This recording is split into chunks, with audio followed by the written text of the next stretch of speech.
This is their home. We welcome them. Look, the moment I stop, the moment I pause, look at that. Daddy, is that you? No way. I have goosebumps all up and down my body. Holy shit, man. Can you see those? Look at my goosebumps, my hair standing on end. Was that you? You saying this isn't over? No way, dude! No! Okay, you're not welcome. You gotta leave.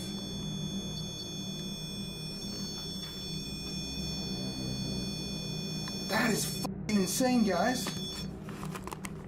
Can you believe that? Are you proud that you killed all those people? Oh my god! No! What the hell? And I just... Would you kill again if you were given the chance? Oh my god! No fucking way! Oh my god, this dude is really evil, man.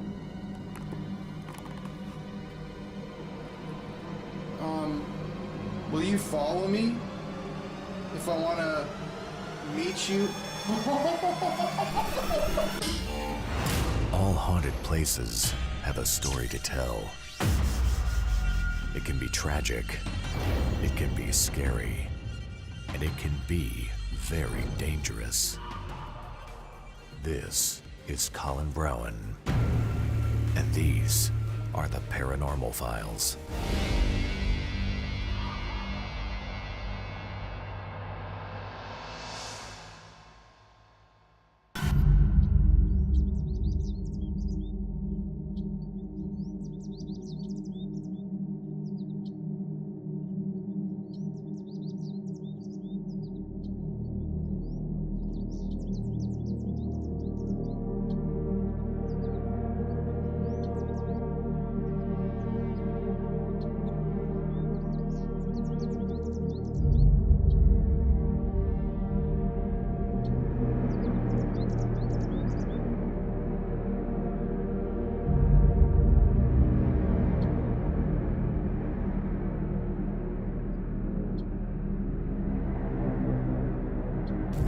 How's it going, everybody? Colin here from the Paranormal Files. Tonight we are here in Mauston, Wisconsin.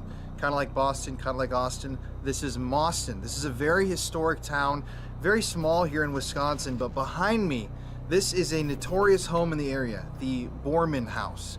Now, this is a home that was built a very long time ago, and we've already done the interviews and everything. So, yeah, I guess let's just cut right into the episode. We already have had some stuff happen to us. Let's go to that footage from the beginning of the investigation now, because then after you see these clips of the interviews, I'm going to get into some theories that I have that are very interesting. You rolling? Ben Borman, that built this house in 1876, owned the rights to the power on the dam over here on the Lemonweir River. Ben Borman had a 3-story flour mill, sold flour all over the Midwest, and a lumber mill. The woodwork in this house was the finest lumber that came through his mill. And then Ben Borman discovered that there was people making money off carding wool because there was a lot of sheep in the area. So he started a third mill, which was wool carding. Well, Ben owned actually at one time most of the north side of the Lemonweir River in Mauston.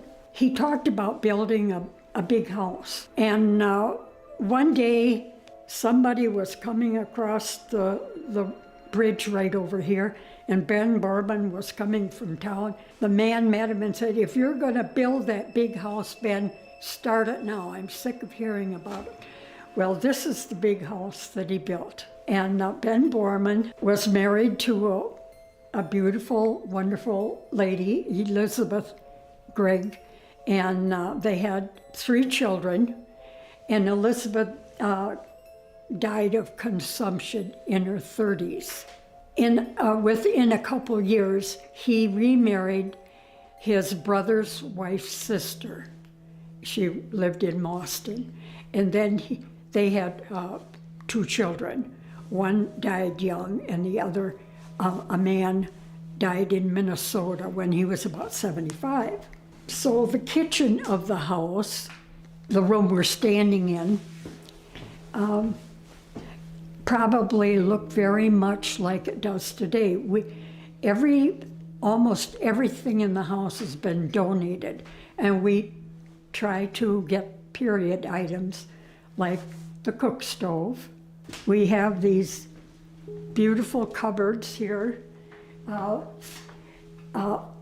It's not called a dumbwaiter because it doesn't go down into the basement, or it doesn't go through to the other side where the dining room is, so they can't set the food in here for the maid to pick up in the dining room. And over to our back here, this was the maid's room. And in larger homes built during that area, larger than this home, which is quite large, oftentimes there was an addition onto one side of the house that was the servant or the maid's quarters, because the maid would probably do the mending for the house. And we did have a spinning wheel in there. I think that's been moved. Awesome. All right, we move on here. Now this room, the bathroom, is not original to the house. Nothing in it is original. However, the Boormans had running water in their house because they had their own generator. The dining room, you can see the other side of the cupboard, and the nicer dishes are in here, which differs from those that are in the kitchen. Now there's a wainscoting on the bottom quarter of the room, and the wainscoting is from Ben Boorman's lumber mill. It was part of his mill. And when the part of the mill, many years after he built it, part of it was destroyed by fire. But they did salvage enough to put the wainscoting in here. The light fixtures are not original to the house, but they are original to some of the older buildings in Boston. So they have meaning. We do have a list of where they came from, but they were historic buildings in Boston, is where they came from. All right, we'll move on to the second parlor. Now there are 3 marble fireplaces in the house. The marble came from Italy. And by the way, this house cost $12,000 to build, including 3 marble fireplaces and everything. So nowadays you couldn't build 1 marble fireplace or the double doors for $12,000. Times have changed. The man up here is Charles Cutler. He was the first Juneau County clerk. He was a clerk for 30-some years, and from all indication, he was a wonderful man, well-liked by people. He never married. Now, Juneau County, one of the township is named after Charles Cutler. And some of our pictures around on the walls, some of them were not really relevant to the history of Juneau County. However, the pictures were good and the frames were nice when they were donated, so that's why. The pride and joy of our society is a candy case from a 105-year-old grocery store in New Lisbon. And there's 32 compartments. And any child that grew up in New Lisbon could remember if they had a few pennies, it was all penny candy, it took a long time to decide how to spend those pennies. And the table, when we went to the home for the family to show this case to us and decide if we wanted it, which we knew right away we did, it was sitting on this table, and the table was painted gray, and it was from the first owner of the grocery store. This is a hammered dulcimer. Would you like me to raise it up? Sure. Okay. Like I say, all these items have been donated. And yeah, I guess, anyway.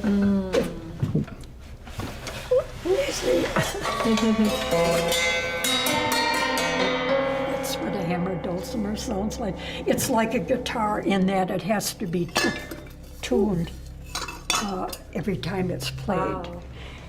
And we are getting someone that can play it for some of our events. That is a very creepy noise when it's Yeah, out of it is. tune. And the dulcimers, like Mother Maybelle Carter, Johnny Cash's mother-in-law, she played the dulcimer, but it was one that she held in her arm like a guitar. In here, we have the sunroom, or solarium. Back when this house was built, many, many people were dying of consumption. There was no cure, but the doctors and they believed that sunshine and rest enable the people to live longer. But so many young people, especially young women in their teens or early 20s, died of consumption. So back in the days that this home was built, this might have been referred to as the TB room. See, the person could rest in the sunshine all year round. On a sunny day would make this a wonderful room to be in. Did anyone in the family die from TB? Yes, but the first Mrs. Boorman died of consumption, but of course that was the first before the house was built. And but the second Mrs. Boorman, she lived quite a few years past her husband. Ben really died of consumption a few years later, something that he suffered from for a number of years. At first they thought that maybe because he was a miller, the grain mill, so dusty, that was the number one cause. And he did go back to England for a few months during the year, thinking that would be good for him. But, London weather is, anyway, he died. It was not 10 years, less than 10 years after the house was built. And I guess he died of consumption, according to what the history write-ups say. There wasn't a lot of emphasis on what he died from because he had been ill for quite a few years. But he didn't die in here, did he? No, I'm not sure. Interesting. Beautiful doors, the finest wood that came from Ben Borman's mill are part of these doors. 3 different kinds of wood. These were included in that $12,000 price tag. Okay, a grand piano made in Massachusetts. The wedding dress was worn by Ben Borman's daughter, and it's been exposed to the air quite too much, and it doesn't look so good, but at least we can get the style of it. And this was a little gown that was made by Ben Borman's first wife for the first baby. The first baby was a boy, Will, and he ended up moving to Australia. Over here we have the first Mrs. Boorman, Elizabeth, the one that died before the house was built. Then over here is Ben Boorman. We have had a number of descendants from out west here. No longer are there any descendants in Wisconsin, but there are some that have been here from California, Oregon, and Washington. And they love the house. And they love the fact that we're taking care of it. And another marble fireplace. And by the way, the rocking horse did belong to the Borman children. We do have about a dozen items that were sent to us by the family. Over here, this is a melodeon. It's kind of like a keyboard that we might have to see today. And the first Mrs. Boorman, she owned this, and she played it when Ben Boorman was courting her. So it's, I think you have to pump it, something like a pump organ. And this, okay, we have the families of Ben Boorman, the descendants from out in Oregon, have had copies made of the original letters that Ben wrote to his little daughter when he went over to England for a few months. It's just precious. We love the entrance, especially the staircase.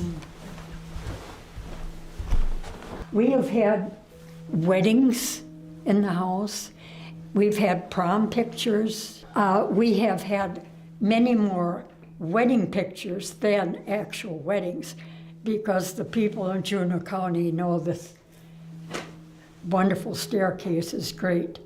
The niches where the lamps are, in some of the homes, the large homes throughout the United States, probably the world, sometimes they're called coffin corners or lamp niches.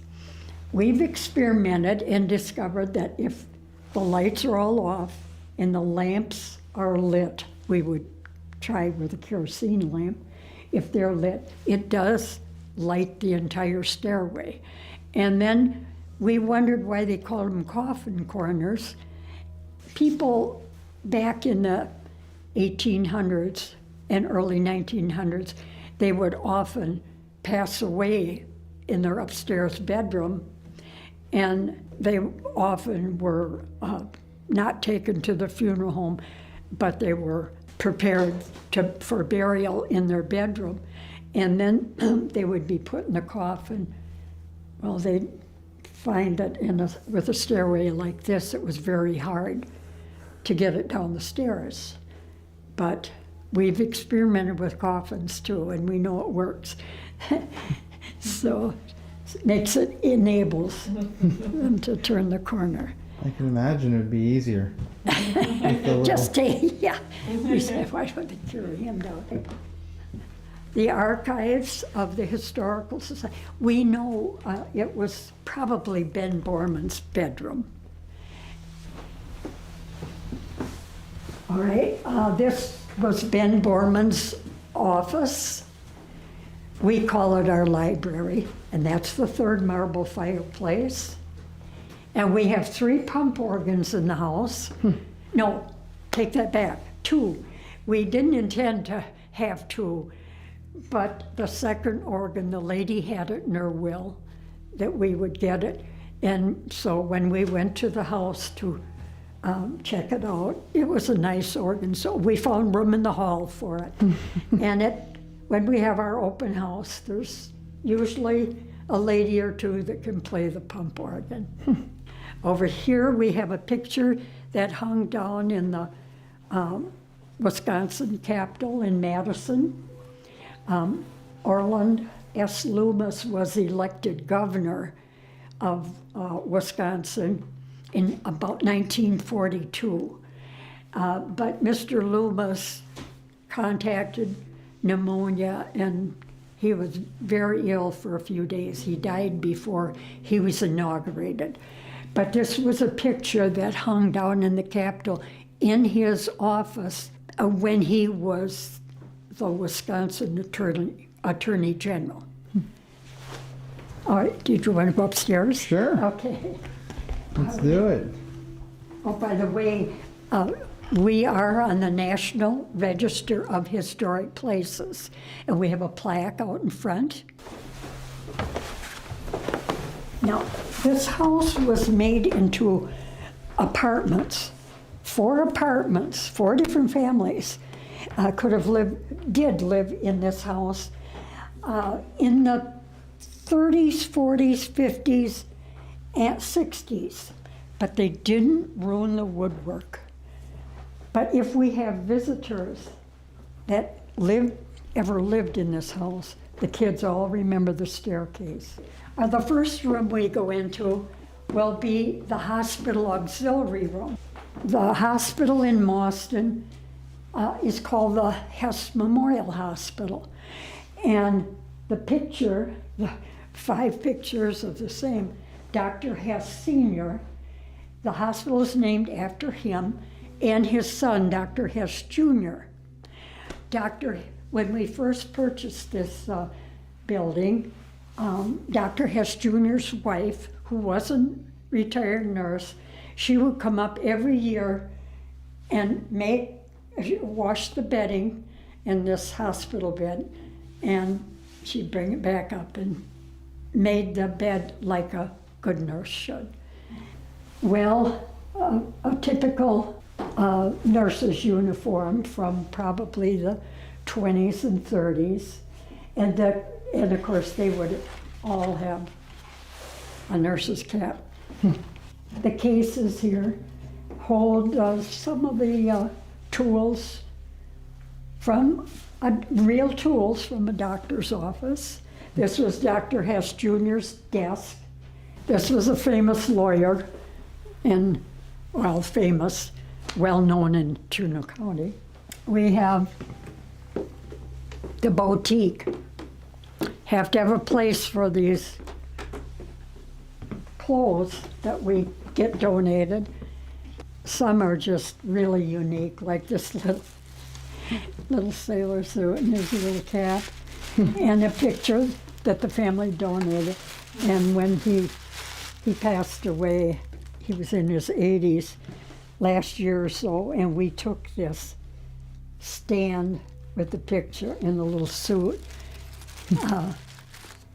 and put it up near the casket, and his family loved it. One thing we have a problem with in this house is a bird. Birds, usually one at a time, get in the house. And we haven't been able to figure out if we know it's not through the chimney, because they're all closed off.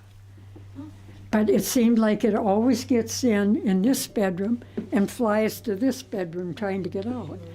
Now here is one indication, the only indication that the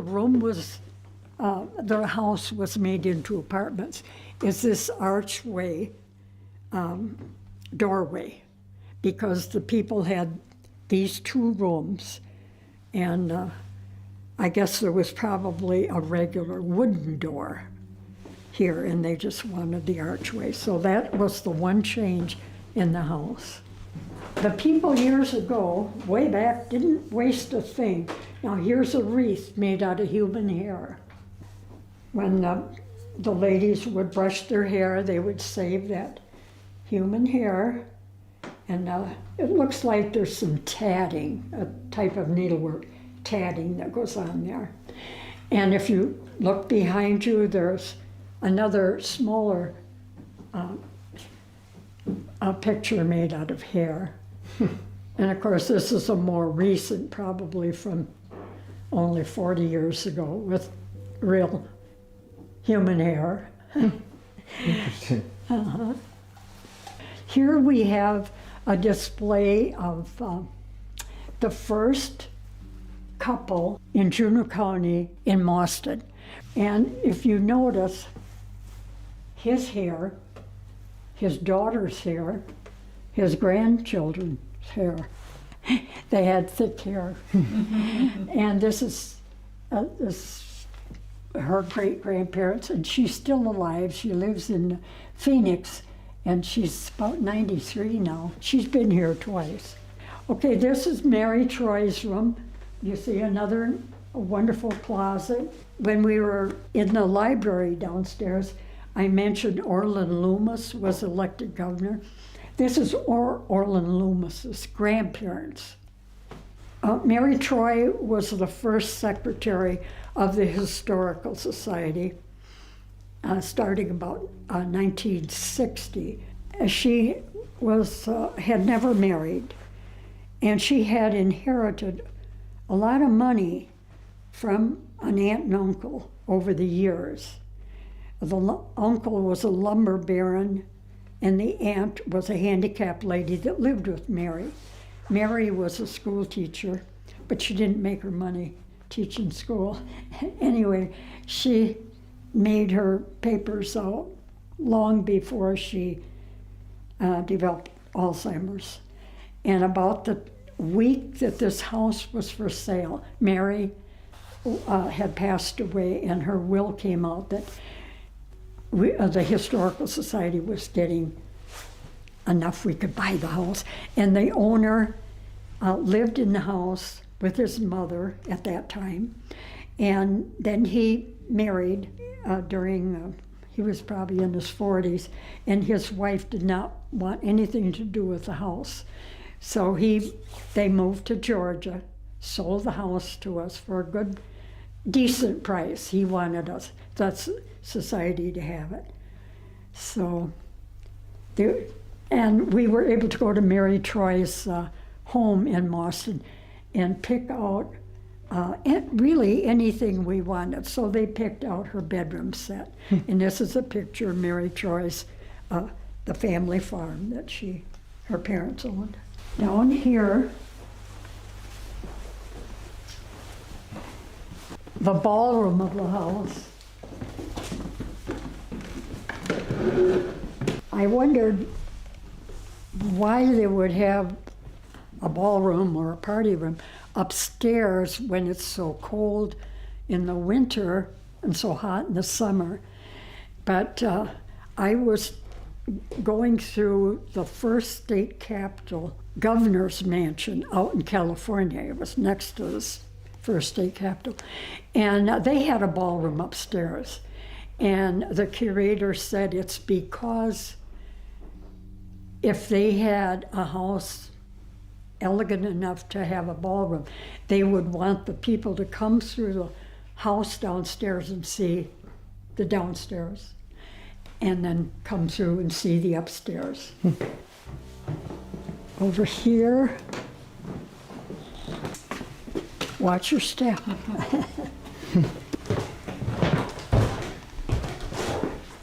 All right, the Boormans did not have a schoolroom in their house. Years back, some of our younger members visualized this storage loft as a replica of a one-room schoolhouse. And this is about the size of a one-room schoolhouse. And sometimes they would have as many as 30, 40 children. But that's the way it was.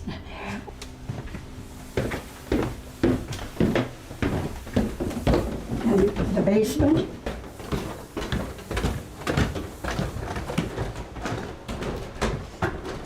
All right, when the society purchased this house, there was a sunken furnace in here that didn't work. So it was sunken probably 3 feet down. So anyway, that's why this newly cemented, well, it's not newly, it's been re-cemented years ago. Oh, old farm equipment. This would be, they could sharpen the blades. And I grew up on a farm, and we had to, And so we thought anybody could sit down and sharpen the blade was pretty lucky. This is a butter churn treadmill. It would be powered by a large dog or a goat. The cream would be in here, and the pulley would be attached so that the dog would or goat would do the work. Wow. Then over here we have items from a beauty shop, and you can see that these permanent wave machines kind of look like an electric chair. And the metal would get hot, and once in a while people would get their heads scorched. That's why we don't have machines like It is a that. creepy looking machine. Yeah, they are. And this is a cream separator. You know, pour the milk in, and the cream would come out here, and the skim milk was over here.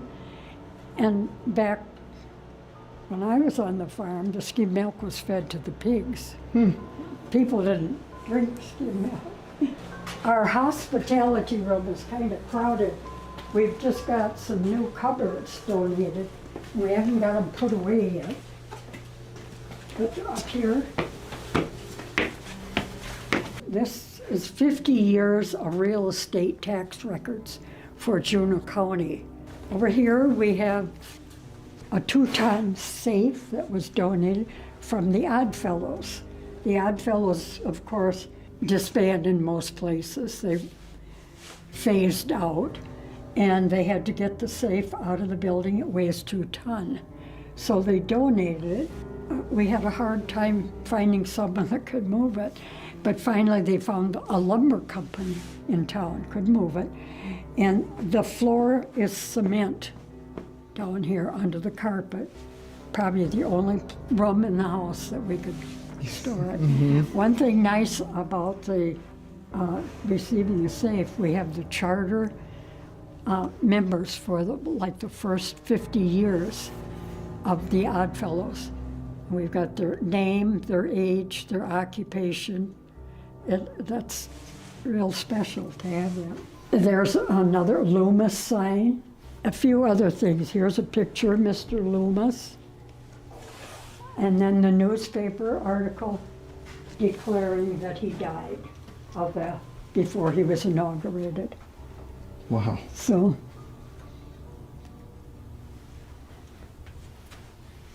Awesome. Well, I think I'm good. I'm almost out of camera battery. well, maybe I. Oh, you did awesome. Yeah, that was amazing. Okay. Oh. The door. Hi, I'm Dawn Logan. I'm on the board of directors for the Juneau County Historical Society. And I'm going to update you on a little bit of paranormal investigation issues that have happened where we've had different individuals, mediums, and investigators discovering some of our possible spirit residents. On this stairwell here, there was a young man seen. By young man, we believe it was Greg Hall Boorman, who was at the time probably about 4 years old, wearing old-time plaid shirt and old-time pants. And again, you know, he's a little guy, kind of shy, and he was videotaped actually, kind of a shadow, peeking around the corner here. And one of the investigators, who I believe is a sensitive, actually saw him more in a 3D form with color, perceived that he was quite shy and didn't really want to interact, but he was curious.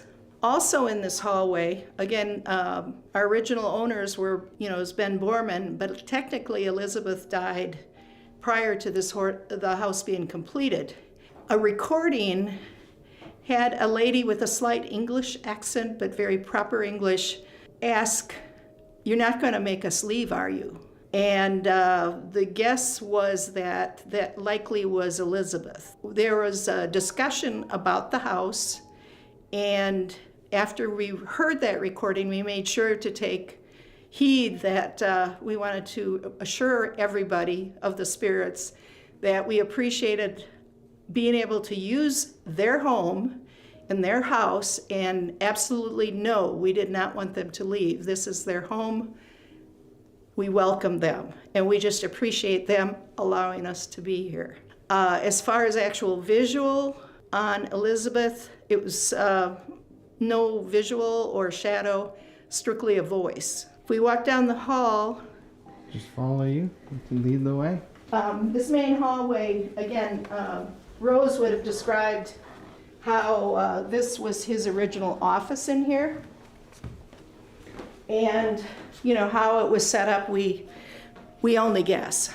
There was a recording of two gentlemen talking. And again, this would have been more a residual as opposed to an actual interactive discussion. But you could hear two men talking, and one which we would perceive as Ben Boorman saying that a particular occurrence was in a town known as Linden Station. And again, you know, there was sounds of voices. Again, you can imagine the business that took place in his office. Other detail, we couldn't understand the words, just in that town known as Linden Station. So again, this was his office area. And Rose would have told you about some of the original Borman artifacts. As far as direct interaction or reaction of any spirits with those items, I can't say that anybody's actually recorded that. In the room down this direction, again, we'll duck across through the main greeting room. In this particular room, we were set up in a kind of a circle, and we had flashlights on this particular table. And we believe we were talking to a 16-year-old Rob Roy. Rob Roy would have been the second child of Ben and Margaret Boorman, who was his second wife. And he was discussing, again, we had one of the devices that printed out words like a dictionary, and we had flashlights for the yes, no. And we found out that he liked to hunt with his uncle's dog, particularly turkey hunting, and that he was going to be having a birthday soon. The month we were doing this was in August, and I've been trying to get record of his date of birth, which I haven't been able to, but I would have been really curious, you know, comparing what he was describing as having a birthday in August and to see if he actually had that birthday. But he did say his name was Rob Roy. So that occurred in this room. We didn't have like a Bugsy box or anything where we'd hear the voice, but it was flashlight communication and using one of those little dictionary things that would print out words. So that way we could get more than yes, no. And when we first started, before we had narrowed it down to being Rob Roy, we had asked somebody what type of vehicle they traveled in, and we were told that they had a car. So again, now when did the first cars come into town, all that type of thing, I'm not sure exactly. Interesting. So, but that conversation occurred in this room. Oh, the other thing that was interesting is when we first started recording, and this was before we got into the flashlight things, we had a lady say, "Hello, I'm Ethel." Well, interestingly enough, Ethel Hess was married to the Dr. Hess Jr., and her nursing uniform is actually up in the Hess room, the medical room upstairs. And she had spent a lot of time here at the Borman house and had been an active member. Now it's been several years since she has passed. Prior to her passing, she never would write out her experience as being a doctor's wife. It wasn't easy for her because her husband, well, he had some bad behaviors, including liking a little bit of alcohol. But times were rough. I mean, the guy is going out on, you know, in whatever rustic vehicle he had, or horse and buggy, going out to see people at their homes, wasn't home much. So her life as a doctor's wife was not exactly pleasant. So she basically says history is past, and I'm not going to talk about it. But that's this area. Then the next area that we can look at is up by the ballroom.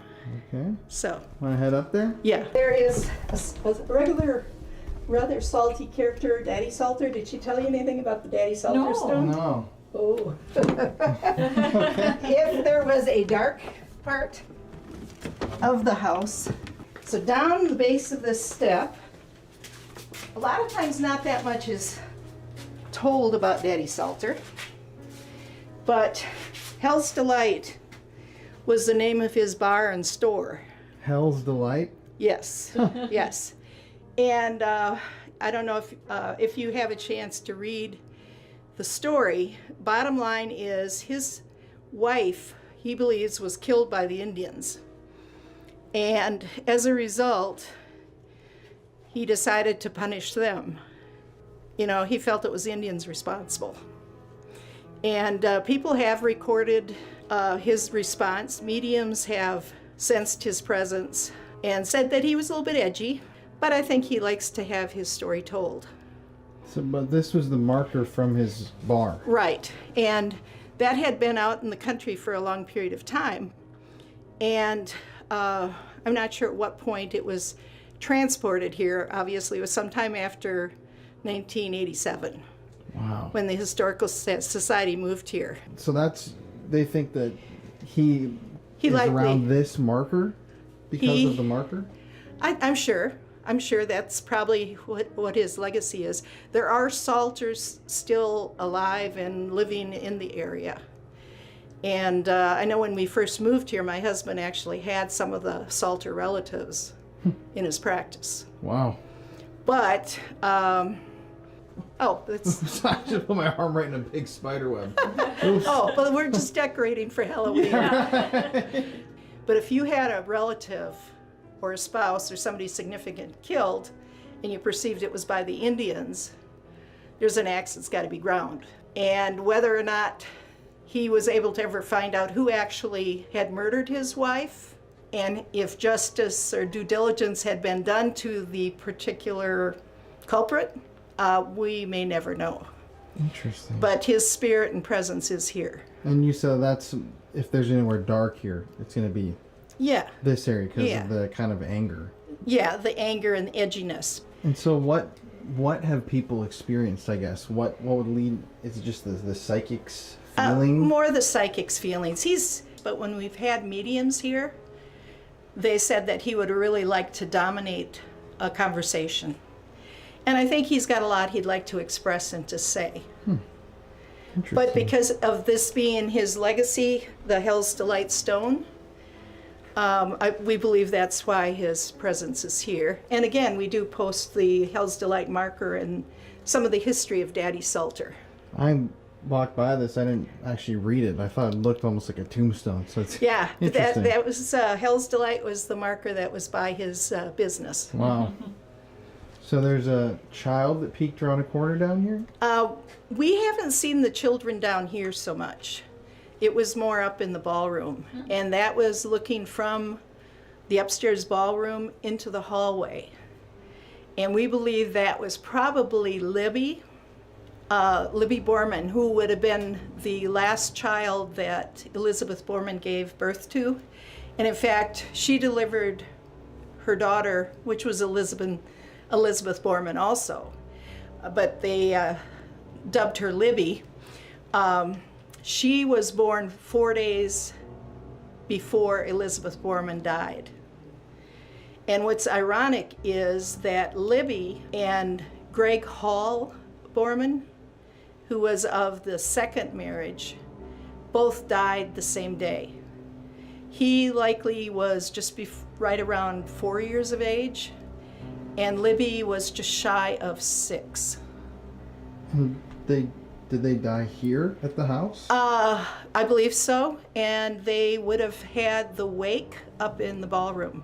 Oh, interesting. So, and the wake for Ben Borman would have also been up in the ballroom. So that's another question I had. Deaths in the house, are there any recorded deaths or that you know of? Well, like with Ben Borman, the thought is that he was either in the front yard on a cot or in the front porch when he died, because he died of consumption. Elizabeth died actually before the house was finished here. So I can't recall which house they lived in prior to this house being built. There have been other deaths, like Elizabeth and Ben Boorman had they had 3 children that survived to adulthood, but they had a total of 7 children that they had. Libby would have been the oldest of the little ones that had died, but some of them were just months old, some were maybe 18 months or something. What the cause of death, we're not sure. But you had diphtheria, Spanish flu. I mean, they died before the Spanish flu era. We're guessing with Greg Hall Borman, who is the about 4-year-old, and Libby, who is just shy of the 6, probably 5+ years old. We had a psychic say it had something to do with water, but it was in November, and we really don't think that they would have allowed the children to be playing outside and fall into the river. But the suspicion was possibly like a pneumonia. When you think of water related and you think of water in the lungs. So we're guessing that. The 2 children that have been seen in this house likely are Greg Hall Borman and Libby Boorman. And we have had psychics say when they're up in the ballroom trying to communicate with some of the soldiers and some related to the other historical artifacts, that Libby, this little girl, really would like to talk to him and actually kind of interfere with the conversation if she could. And the psychics have said, okay, Libby, I'll talk to you in a little bit. I'm trying to talk with this individual. And she would step back. But we have caught the image of who we think is Libby. And as far as catching the actual image of Robert Hall on film, I can't say that anybody has, but we've had people actually have visual of him. Now, the president of our historical society, I'm kind of jealous of her because I have had my arms really, really full of things and never had anybody open the door for me. But she was going to do some wallpaper, and she had this back door that you came in to the kitchen actually all of a sudden open up for her when she was struggling to reach in her pocket to get the key. Mm-hmm. And she also, our furnace down here, she had one time, it was in June, it was plenty warm, and the furnace kept trying to kick on. Well, the furnace was off. There was no reason for it to kick on. And she said, Ben, I'm here, I'm gonna do some work, everything's okay. And then all of a sudden it just stopped trying to kick on. Wow. So again, as far as my personal experience, I've never had anything bad or weird or unusual. I have been here when some of the investigations were going on, and I did get to visualize seeing the video with who we thought was Libby. I have heard the voices. I did see the flashlight response, yes, no, and what do you call it, the dictionary box? The ovulus? Yeah, it's obvious. Mm-hmm. Okay. So I have observed some of those things, but for me to say I've specifically seen or interacted, I can't say that I did. Interesting. But I got to observe, which was an exciting thing. What would you say is the most active part of the home? Well, as far as an energy of an individual, the psychics have said this is really, really strong here. This area? Yes. Up in the ballroom is very intense also. Whoops, sorry. Because there are a lot of military artifacts, and the feeling that, like attached to the uniforms and artifacts, a lot of these guys gave their life, so I would say that specifically. Residual, probably up in Ben's office, but that wasn't like acknowledging us when we tried to talk to him. This was just like overhearing somebody's conversation. Mm-hmm. The stairs was active at the base with little Greg Hall peeking around the corner, but again, that wasn't caught on video, but this one gal, Leslie, described him, and it was the same description our daughter had when she was about 6 years old helping with the Christmas open house, and saw that same little boy, Rob Roy, go into the closet in the upstairs bedroom, which is the Mary Troy room. Wow. That's crazy. And we tried to assure her, oh, I don't think there's any ghosts and stuff. But she would have been still at that age that is, I don't know how they say it, you know, that they're receptive and able to see things. Mm-hmm. But the description she had and her friend had was identical to our friend Leslie Wow. in describing what Rob Roy was wearing. Again, that was like a plaid shirt and old type pants. Is there anything else that's happened or any place you want to visit before we end the interview? No, that kind of covers it. The rest of it is, you know, setting up shop and just seeing what you can pick up. You're right. Well, perfect. I think we're good. Sounds good. Yeah. Perfect.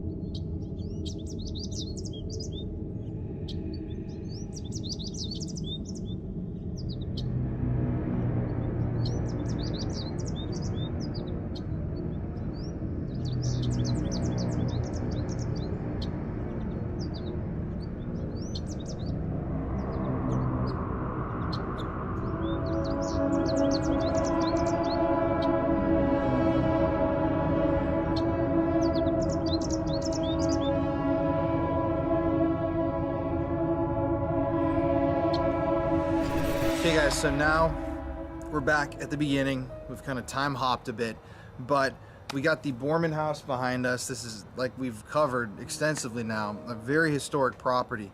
Now, if you remember when Rose was doing the interview with us, she was talking about some of the wainscoting and the materials in the home. The doors were actually produced by the Boorman family's lumber shop, the mill, here in town. So it's almost like the Boorman family not only owned and lived in the house, but they've built their energy and their, I don't want to say their soul, but their being into the home with this wood that the family business produced. Like the fact that there have been deaths in the home, children have died, supposedly. Mr. Boorman maybe died out here over to the side. His wife passed before the home was even constructed. Death has seemed to kind of circle around this property, which is interesting. I wonder if the inclusion of that wood, a material that obviously, just like with fire, can take in energy and absorb it very quickly, if that has anything to do with why this place is so haunted. And what I'm very interested in investigating, they didn't really want to go, I don't think, into too much of the detail about the hell marker downstairs, but I read some of the history on that little piece of paper. The guy, Daddy, he supposedly killed up to 18 indigenous people, 18, on his revenge quest. He was actually tried in court, but he was acquitted. He even says, well, we'll get into that when I go downstairs and show you guys, because he has a pretty insane quote on that piece of paper. Wow. Got some cool doors. Mm-hmm. Stained glass is protected. All right, guys. Mary. Hi. And I'll let you introduce yourself to everybody online. I'm Kalina. And you're not really a native of the town, but... No, I live about 2.5 hours away. I'm a native of northern Wisconsin. And you have helped us a lot in the series. We're so happy to have you out to film with us tonight and to investigate. It's a pleasure. Thank you for having me. And thank you for being a patron too. Always. Amazing. She's so sweet. I don't watch any other shows either. This is it. Well, that's great to hear. All my attention. Because otherwise I'm investigating. Right. Yeah, Kalina reached out initially, and then we've been communicating quite a bit, and then you got me in contact with other people, and it just kind of mushroomed from there. So Yeah, really a couple of my friends really set you up well. Yeah, from Old Baraboo. Yeah. And so, yeah, we really appreciate it, though, for Yeah. sure. That's been really, really helpful. So. And she's got a bunch of equipment and some things that we've never used. Ooh. I What know. is You this should right tell here? them, Kalina. This is like a souped up K2. So I'll use my phone, take it off airplane mode. Oh, that's cool. Yeah, that's Yeah. very cool. Wow. Yeah, just like a really strong K2. Interesting. Oh, what is the name of it here? It's a Paralite. Paralite, okay. I've never seen that one before. That's cool. Well, I'm going to suggest we all go to the ballroom to start this off. Okay. Sounds good. So let's grab our stuff and let's go Do do we it. have, what are we bringing? Okay. School. I missed the history. Yes, you did. School. Yeah, well, this is, okay. Somebody in here. Okay. Uh-huh. Wow. Let me just see if it's the flashlight. It will go off with flashlights. Well, not that one. I have seen it go off with flashlights. Oh, was it the REM or the It was a Pro? REM pod. Yeah. Oh, it was the REM. Yeah, I was gonna say. Okay, to intro this to everybody online, we're in the ballroom now. This is a place where gatherings were held. Obviously, it was the ballroom. It's explained thoroughly in the history portion. People in this room have seen apparitions, namely small children. This is usually that's the one that's near me too, the weakest one, but yeah. So people have seen a lot of kids in here. There's a very creepy doll over there on the bed with like glowing green eyes if you look at it with the lights on. But got all sorts of EM devices, EMF set up here. We're gonna do a voice recording session. I'm just gonna start off. To anyone here in the Boorman house, my name's Colin. I'm here with my family, the friend. If you guys want to introduce yourselves. I'm Jeff. I'm Kalina. And I'm Mary. So we're not here to hurt you. We have nothing but good intentions. If you would like to come out, you may have already been playing with the light. Feel free to do whatever you'd like. You can talk to us, you can dance around, you can go play with these little lights, the color red, if you go touch the color red. I'm just gonna ask, is there anybody here with us in the house at all? Could you let us know somehow?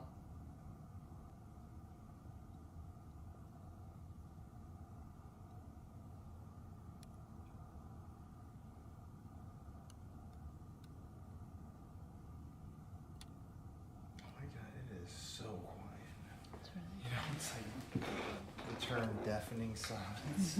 Is that REM pod, Colleen, if you look out against that wall, does that light on the wall look like it's shimmering, or is that just my eyes? You know what I'm talking about? I don't see it shimmering right now at all. Okay.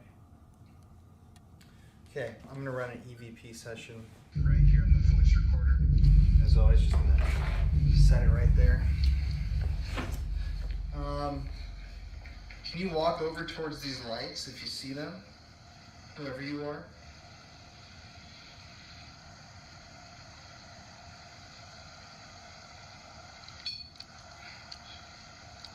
Thank you. As you can keep doing that? Yeah, great.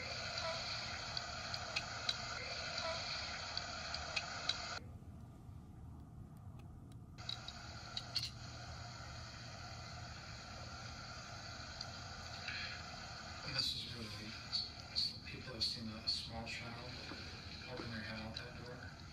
Did she tell you that? I think that was at the bottom of the stairs, wasn't it? It was toward the ballroom, and then also at the bottom of the staircase too. Maybe she mentioned that name. Yeah.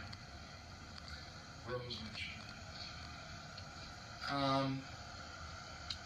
Are you a young child?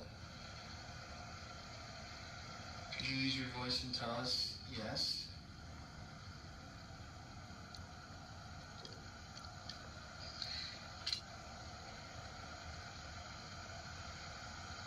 Yeah, we're not here to hurt you, just here to talk with you. Just let us know that you are here in any way that you want to. We'd really appreciate it. And then just thank you for that too. Lena, do you want to ask something? If there are any children here, you're welcome to come over and hold my hand. I've got a green light here. You can play with that too. That's fine. You can come and hang on my leg if you want.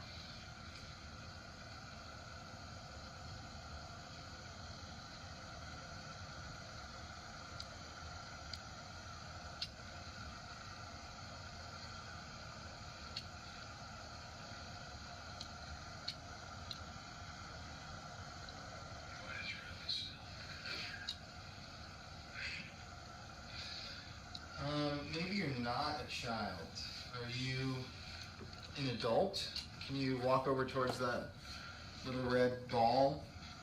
If you're an adult, come talk to us.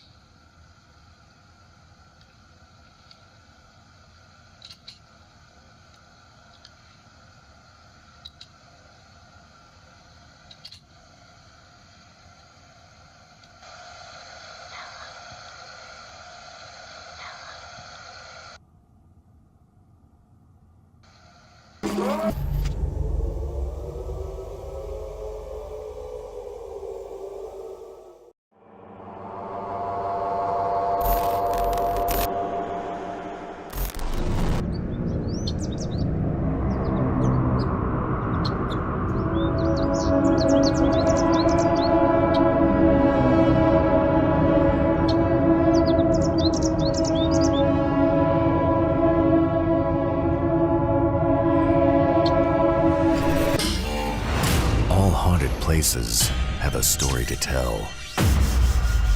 It can be tragic, it can be scary, and it can be very dangerous.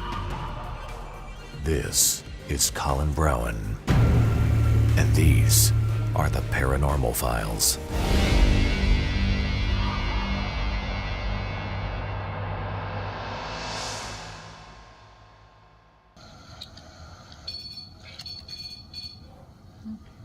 It's nice to meet you. We're glad you came to communicate with us. We hope you'll stay. Can you, even if you whisper it, tell us your name? We'd love to hear your name.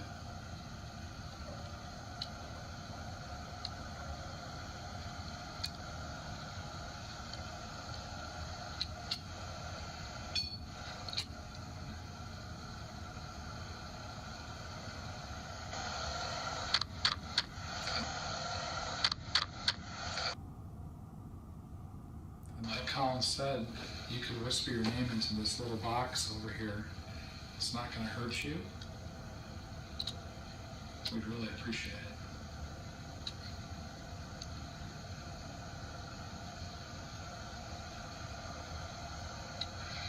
Was that school set up a reason for that school?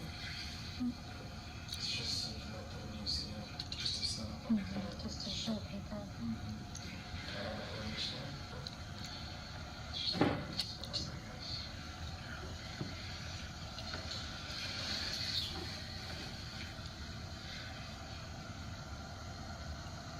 Do you want us to come with you to another room in the house? Can you touch that little red ball if you want us to come to another room in the house with you?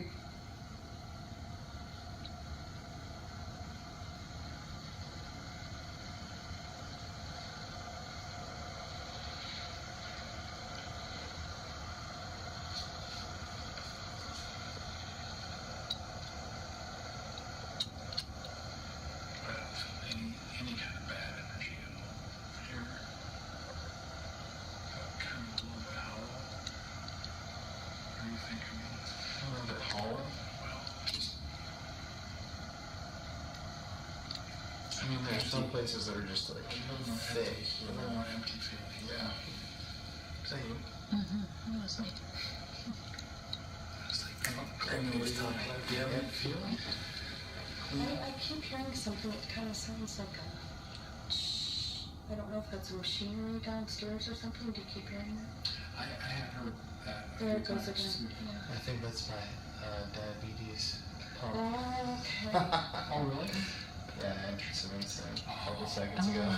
That would make sense. You've got Good hearing. Yeah. Laser sharp here. That's I right. close my eyes so I can just concentrate. Wow. A little bit better. Okay, if you're here, come out with us and play a little bit, if you would, please. We've come a long ways. We'd really like to see you, hear you.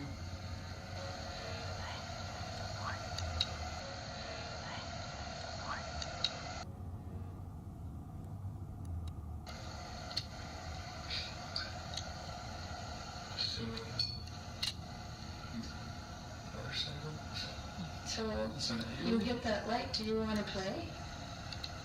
If you want to play, can we hit it again? Oh, you want to play? I've got some balls you can play with.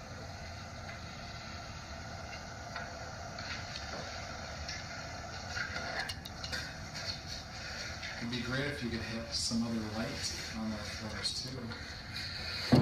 Other than the green one, there's a few other ones if you want to touch those. We have a bee bear too. Yeah, we Yeah, maybe we should get that. should grab that. We have the new one actually. That's a good idea. I can go run down there and grab it. Oh, I got like kind of like a charge. Just I felt through my arms and my chest. How old are you? The person that touched that. Oh, I really feel something now. That's very strange. Are you an adult? If you are an adult, can you make those lights go off again?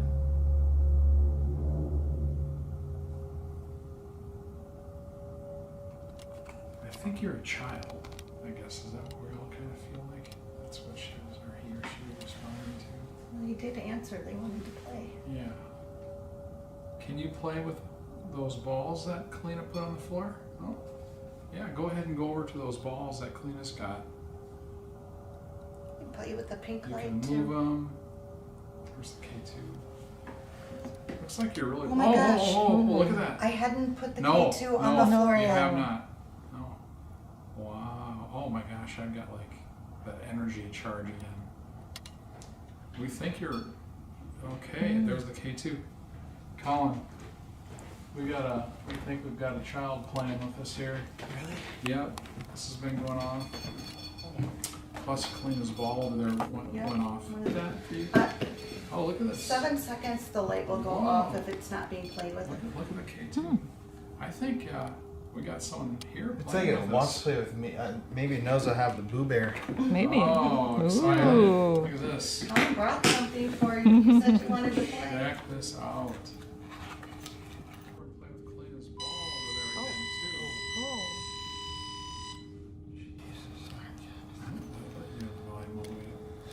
Oh, you probably scared him. Yeah. Right. So Do you want to? this thing is a Hi, I'm Boo Buddy. What's your name? Boo Buddy's ticklish.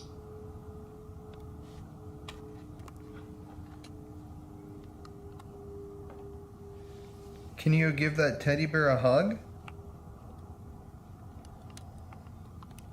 Count with me. 1, 2, 3, 4.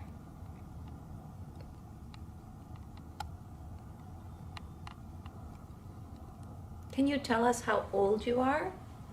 Can you tell me what 2 plus 2 is? Well, it seems like you were really playing a lot there in Colin's downstairs. Can you come back and play a little bit more again?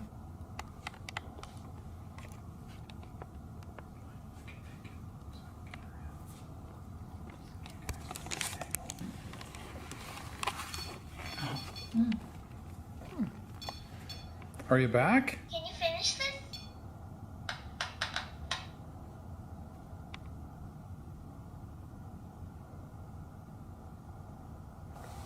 She did say that it could be somebody too that owned something here from like one of the soldiers. Yeah, soldier, and some of that energy from the war. Can you touch my tummy?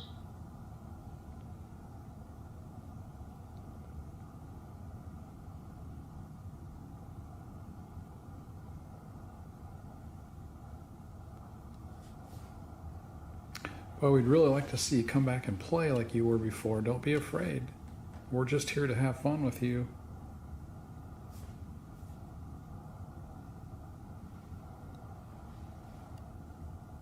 What's your favorite game?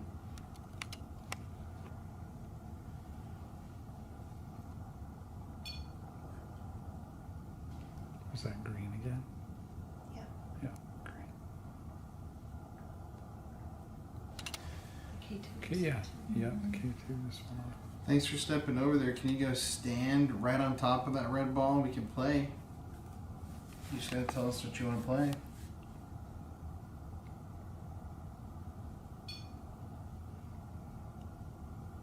Thank you.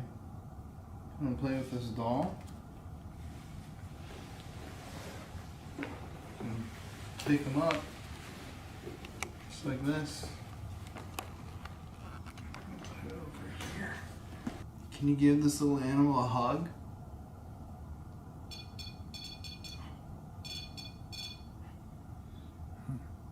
Yeah, give him a hug. Good job. Do you have a brother or a sister? Can you say brother if you have a brother, or sister if you have a sister? Sister? I have a sister too. Her name is Paula. What's your sister's name?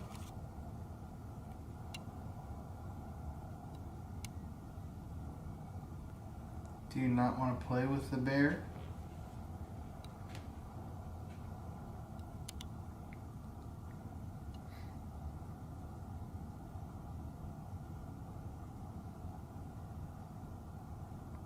Are you around that red light?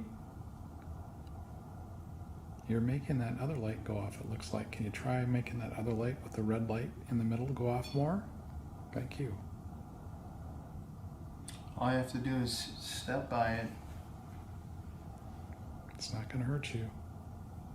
Or give the teddy bear a little hug.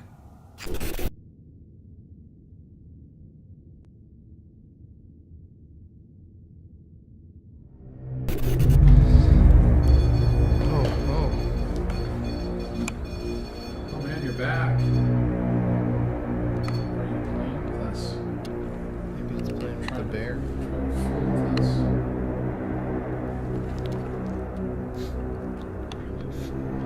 Yeah, I have no idea. Is that an old guy's term? Yeah. No, Kalina can get used to Jeff's. Uh-oh, Kalina. I'm the See? same age, so. Yeah. Oh, look at Look Oh my goodness. Yeah. See, they're sticking up for me, I believe. Maybe they like the activity here. Kalina and Jeff, they like us Old ones? more mature people. I'm the mature one here, the most mature.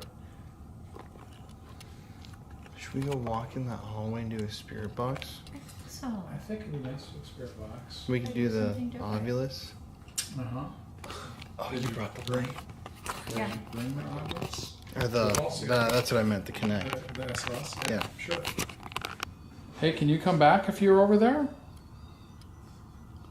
It's right here. oh yeah? Yep, tiny. Are you here? You can show yourself. This device will let you appear just for fun.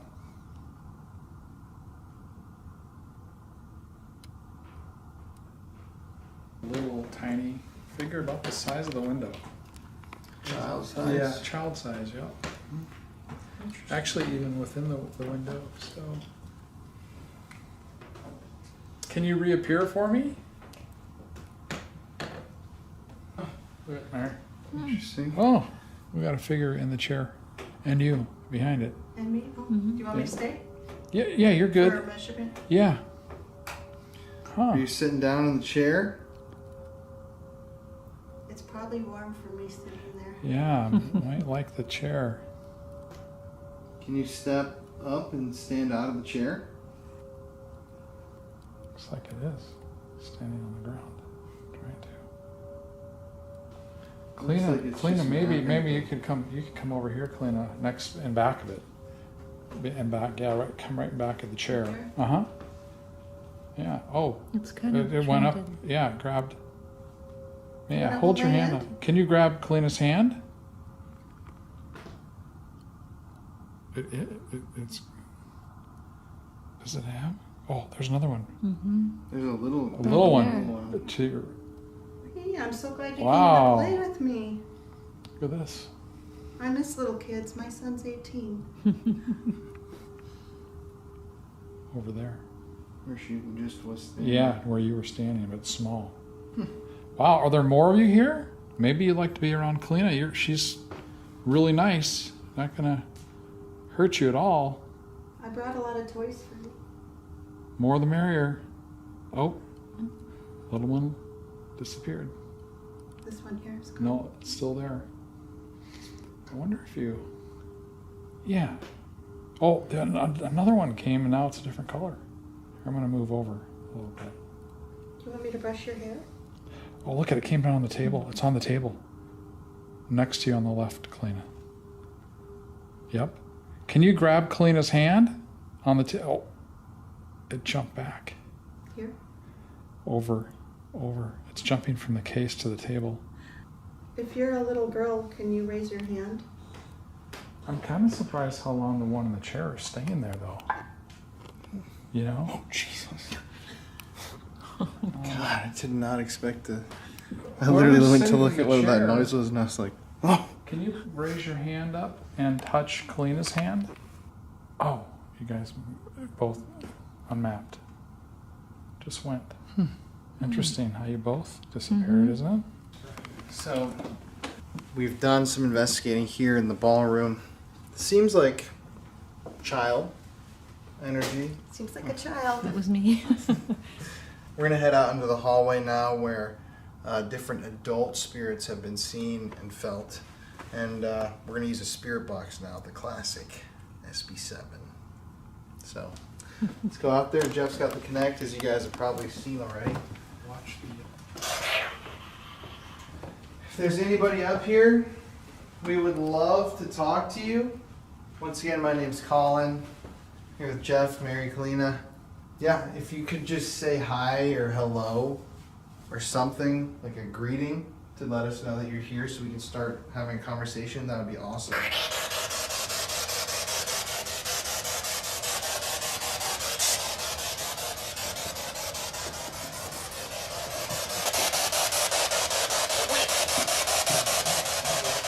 Did you used to work at a hospital in town?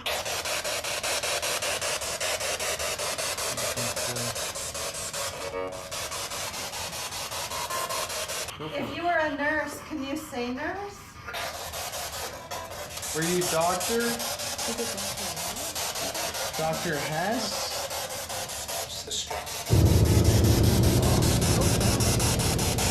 Did you work for Dr. Hess?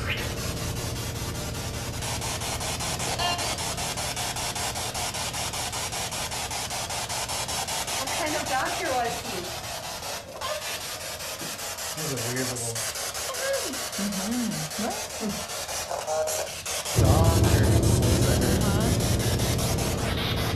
Did he do surgeries?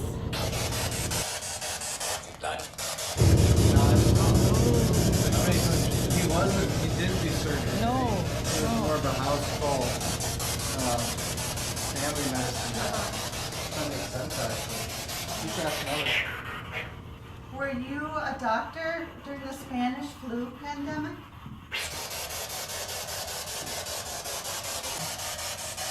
If you were a doctor during the Spanish flu, what kind of symptoms did people have?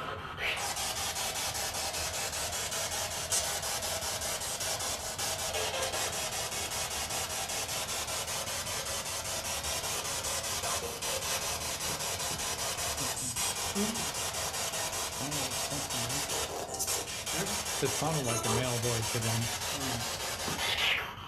Were you a doctor in this city, Boston?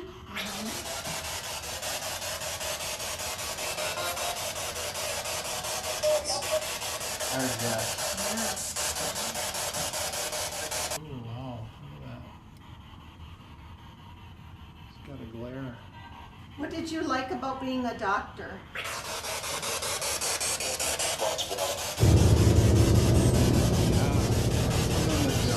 Listen, now I'm back on the Yes.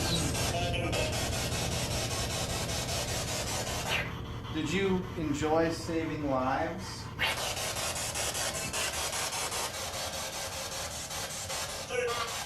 Did you deliver a lot of babies? I did. Yeah, that's what. Me too. I didn't. Can you tell us the name of the town that we're in?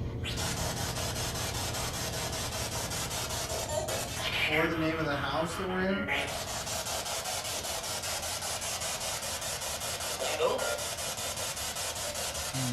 Are you German? I think right when you uncovered it, it said yes. Let's go walk to the caves and Oh, Yeah. that was weird. That's an interesting sound. Like that. This doll, I don't know who the hell would want to play with this doll as a child. You know, that's like one of the eeriest dolls I've ever seen.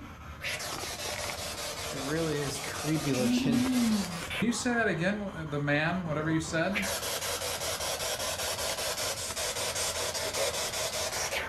Again? Yeah, say it again.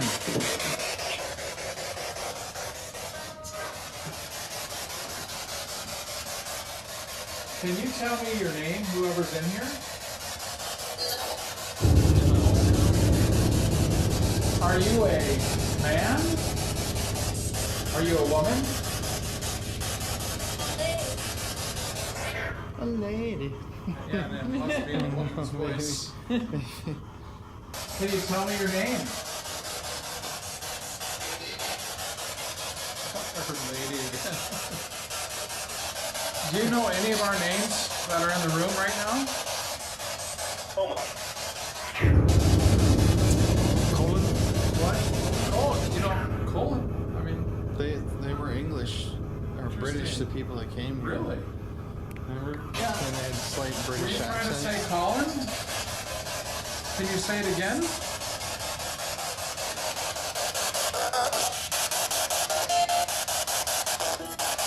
How many people are here with us in the house? Or children, adults? How many spirits are here?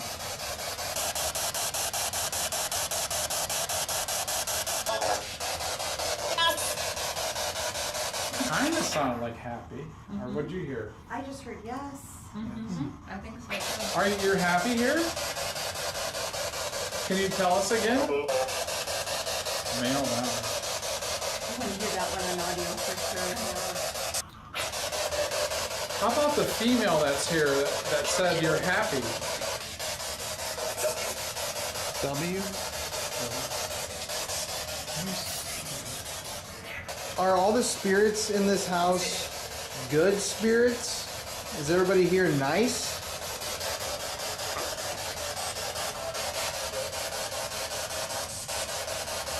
I have to play it back. I thought I heard it. Tell us if it's day or night. Do you know if it's day or night right now?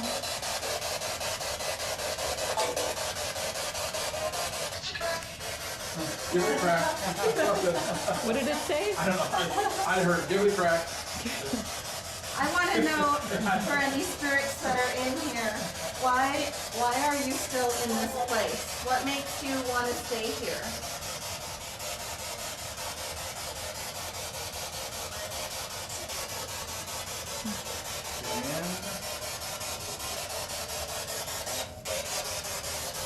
You know what again? Okay. Can you tell us how many of you are here?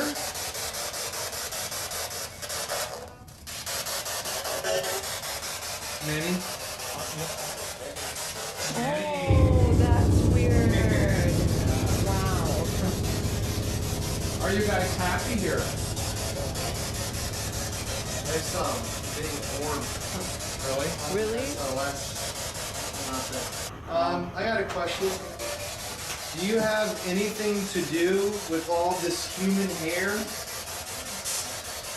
Is that guy here? That one's creepy. That one's creepy. I don't like that one. Cut as well, maybe? Cut the hair. Maybe.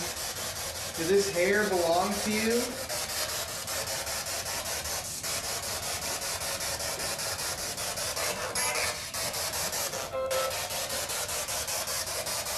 If there's many of you here, can just one of you say yes?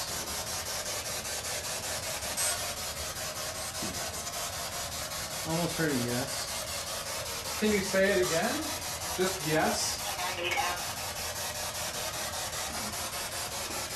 Does anybody know whose hair this belongs to? Can you say their name?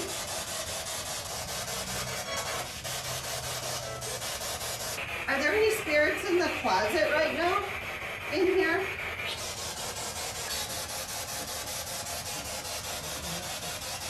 Kind of creepy, whatever. Yeah.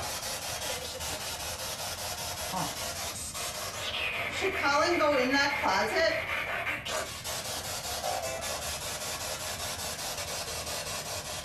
You told me you would go. I'll ask one more time. Should Colin go in that closet? Do you want me to come in the closet? I think you should go. Almost like it said fun to play it back. Attic? Attic. I don't think they have an attic here. Well, they have that little. The other dude. I didn't go up there. Who's in the attic? Oh, this goes through there. I'm coming in here, by the way.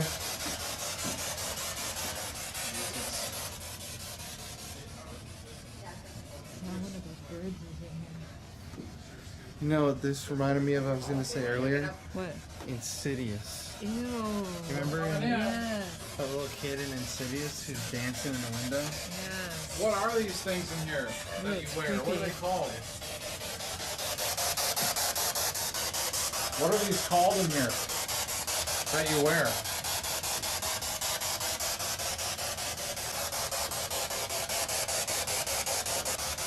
If that was a yes, tell me a piece of clothing that you wore here. What color is this dress?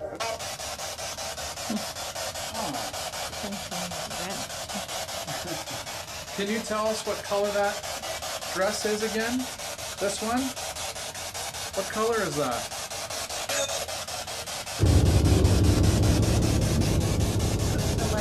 Yeah. Seafoam. Yeah. This one's more blue. Yeah.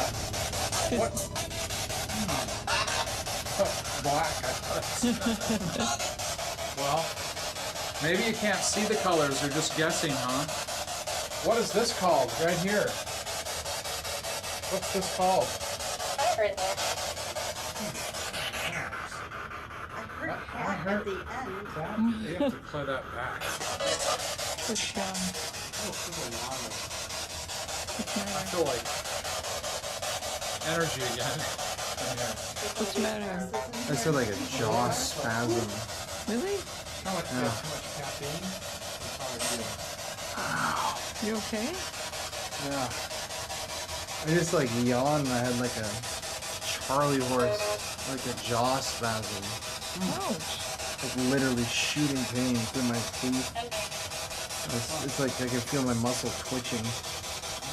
Maybe you need the doctor. Is the doctor in? Yeah.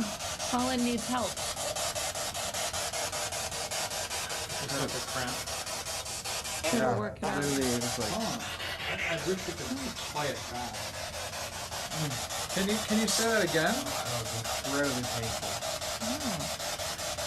Did you make Colin's jaw hurt?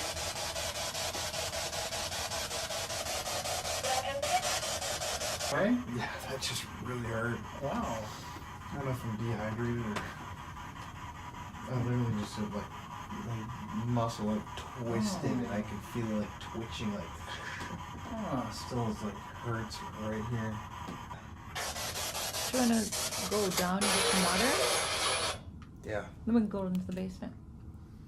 Why don't we just sit up here for like 5 minutes and Okay. just listen? Because I'd like to just do no devices for a second, just see Sure. if we can I hear love my anything. favorite is EVP's disembodied on the Right. recorder. Yeah. Why don't Do we you just have sit your- in the hallway and just. I'll grab my Yeah, recorder and yeah. Okay. put it over here. Do you need light here? Yep. Okay. Whatever, I'll be fine. I should sit okay? here. Look at I scratched myself on that when I fell down the steps. Oh, I've got some cat balls. Yeah. Falling apart. You okay? Come here. No, you want me to move it? Just kind of Sure. set it? You don't have to put that on tape. That's funny. I love ya. I noticed that in the episodes. Yeah. That it was. Our one downstairs is our new one. Are any of the Boormans here with us? Could you knock on something? That? Come walk over here.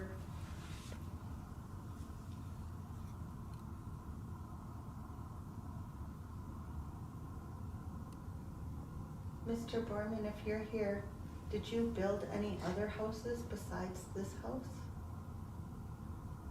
If you did, can you tell us what city you built another house in?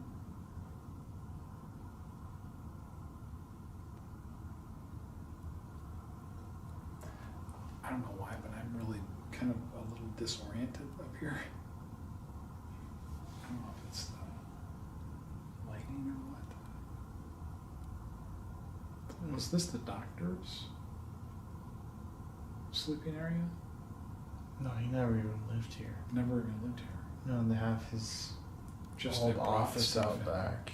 Yeah, Okay, and he gotcha. like was part of the something with the historical society, so they turned this into the room for him. Donated blood or something.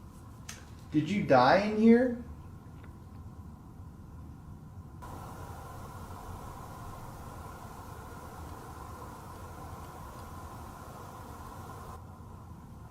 Yeah, I will say, when I first sat down right here, I felt cold, and I like checked over here for like an air vent. I didn't see anything or feel anything, but like I'm getting like cold here, you know?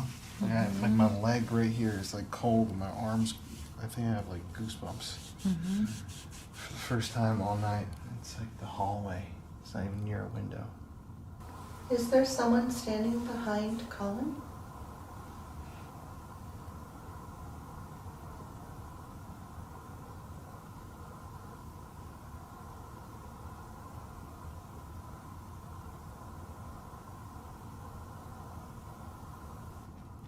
There's definitely cold here, you know, I think it's just colder over here in this room.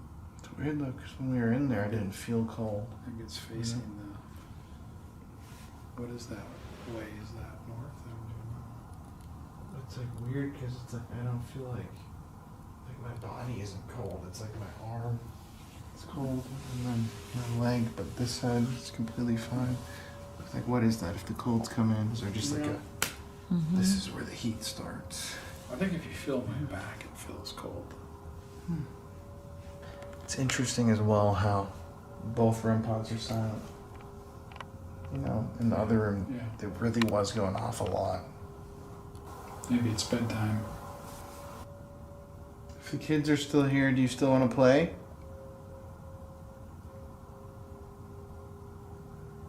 Can you move something up here to make a noise for us? Or make a sound?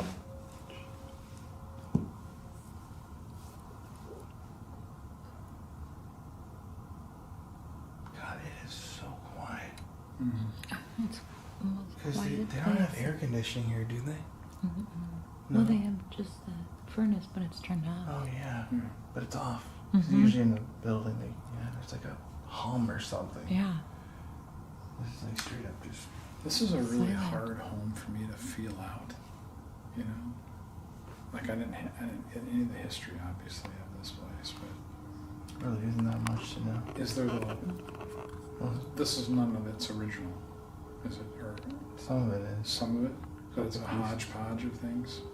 Like you said, the doctor's stuff. Multiple kids died here though. Multiple? Mm-hmm. They did. Oh, they Their did? I family. think they lost 4 out of the 7 The kids. Borman family did? Mm-hmm. Oh my goodness. And the first, when he built it, he died either on the lawn or to the side of the house. Or maybe in that fainting room. Yeah, or maybe in the room. TV room. Then his wife died before the house was finished. I feel a lot of like my throat and my chest is like, you know, like tight. I mean, was it like influenza or anything like that? Or Consumption. Tuberculosis. really? Yeah, that's how he died. He died. Oh, Tuberculosis. TB? Yeah. Wow. And Weird then that the- you'd say that. Yeah, it's kind of like, I feel like my throat, my lung, my chest right here. They didn't really know how the kids died. Maybe died? diphtheria. Yeah. John? Mm-hmm. Did you have tuberculosis consumption?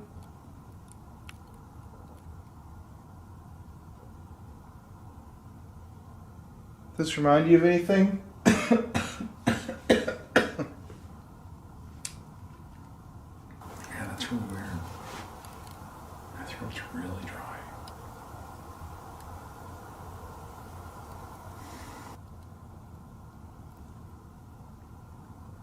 Can you make a noise in the room that you're in? Just let us know where you are. We can come to you. It's kind of weird. I kind of feel kind of really crappy, you know, with this. And I have a headache now. Like I feel like I'm almost have the flu. I don't. But... Well, I straight up just had a jaw spasm in the other room, which is weird timing. I don't know the last time that happened to me.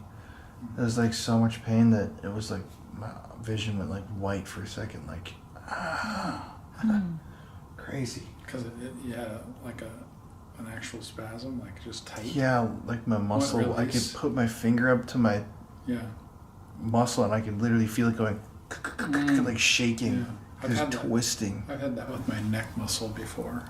You know, that could be just any kind of a spasm that locks can be just really painful. Like a Charlie horse, basically, Charlie is what horse, I describe it as, exactly. but in your jaw. Just terrible sentence. There's a lot of lymph nodes in your jaw too. My son just had one swell up really big in his jaw. Fun. Yeah.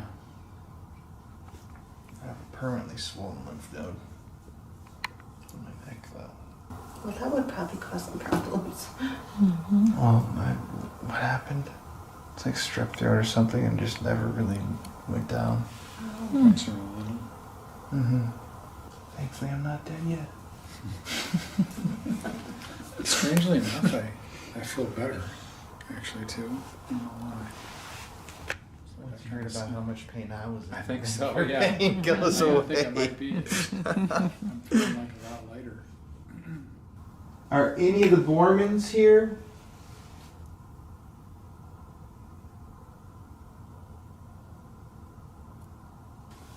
Well, I kind of want to go do the Basement. Yeah, but I want to do it alone.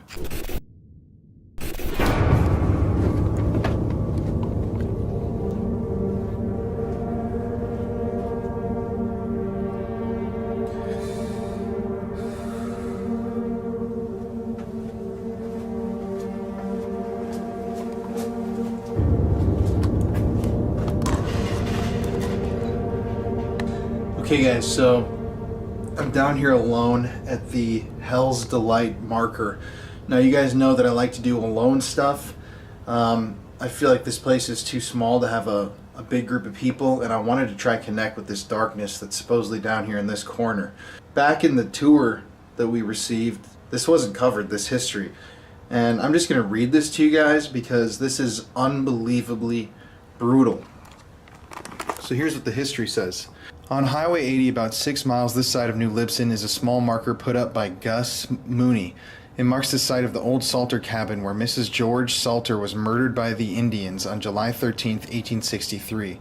Her husband, commonly known as Daddy Seltzer, was working in a field 3 miles from home when a man on horseback came and told of the tragedy. When he got home, he found a great crowd of people standing around. Amongst them was the sheriff, who had a drunken Indian in custody. He had been about to take him to jail when Mr. Salter arrived. Gus Mooney suggested that Daddy be allowed to see the Indian in case he knew him, and not content with merely looking, he got the Indian down and was kicking him when someone intervened.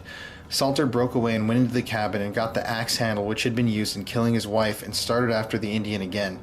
The sheriff grabbed him, but George Birch said that he had a right to do as he pleased with the Indian and that he himself would shoot anyone who tried to interfere. So Daddy polished off the Indian with the axe handle, and then they wondered what they should do with the rest of the body. One of the neighbors, John Miller, cut the Indian's head off, and they put it on a 10-foot pole and stuck it in the middle of the road. The next day, as some of the people were going home, they met an Indian who said he was looking for his brother John. George Carter told him that Mr. Salter wanted to see him, and he went back with him to the cabin. When the Indian saw the head on the pole planted in the middle of the road, he refused to go any farther, but Carter grabbed him and dragged him to the house. There, the Indian grabbed a rifle and shot at the men, but missed them. Salter used the axe handle effectively, and another Indian had paid for Mrs. Salter's death. Mr. Salter himself claimed that through the years he killed 18 of them with a rifle he named Black Hawk. He was arrested for killing the first 2 Indians and taken to Milwaukee, but later was released from custody because no jury could be found who would convict him.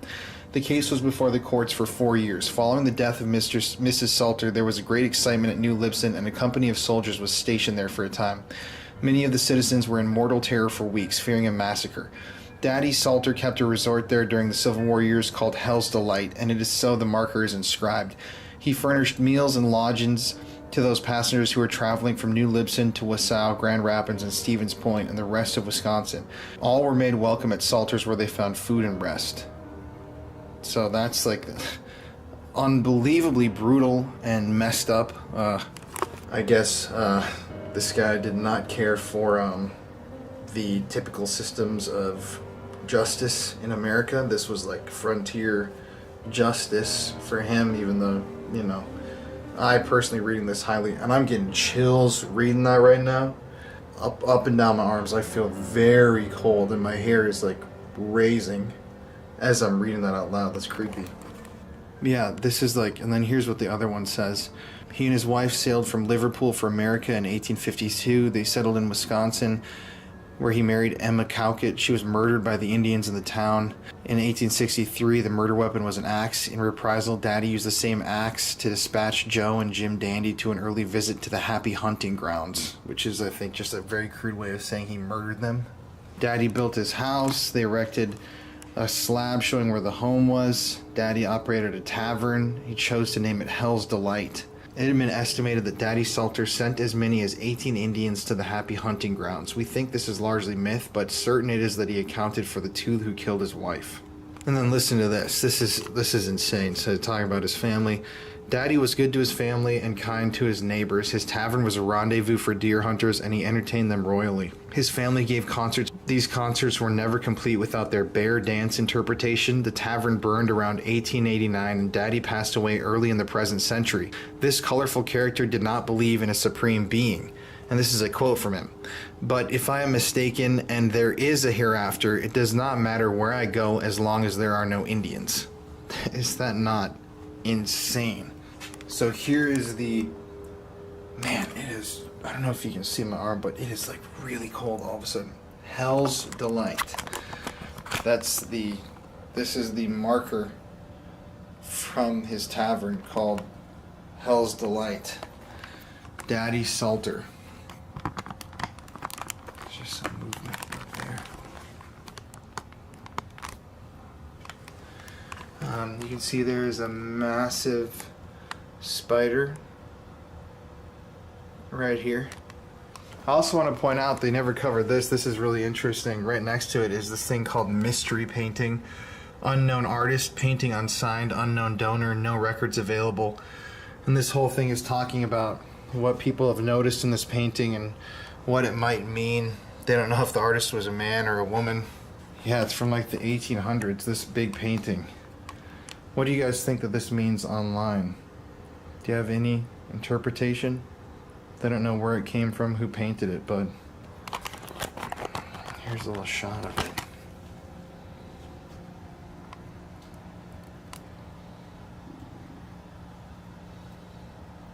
Strange, right? I'm gonna turn on the REM pod. Ice. Numbers. Ice. Numbers. Shot. Shot? No. Look at, he shot and killed them with the rifle he named Blackhawk. Shot. It just popped up. Shot. Numbers. Shot 18. Ice. I guess that's kind of the opposite of hell, but he had a bar. Muddy. Rhythm. Muddy rhythm. Clean. Record. Record? Clean record? Maybe he had a clean record. Other than that, seemed like a nice guy to people that met him. England! No f***ing way! No f***ing way. Race. Yeah, he seemed to be a racist guy. Yeah. He didn't like indigenous peoples. He didn't like that race. He literally says here that, first of all, he sailed from Liverpool. He was born in England, right here. Daddy Salter, born in the county of Wits, England, just said England. And race, his thing, his final, some of his words. He doesn't believe in heaven, but he's fine going there as long as there are no Indians. I hate really saying that, but I'm just reading this text here.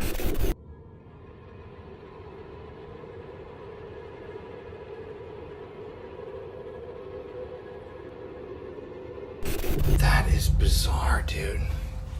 Okay, well, I'm gonna... Okay. Beast. Beast. Hell's Delight. Beast. Hell's Delight, everybody. Beast. Monarchy. That's an indigenous thing. Monarchy. Dude, this thing is like hitting right now.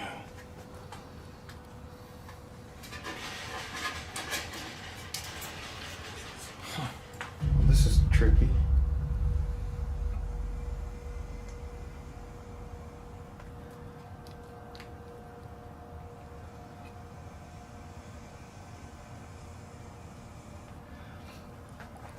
Whose? Whose? Boy. Whose boy? Okay,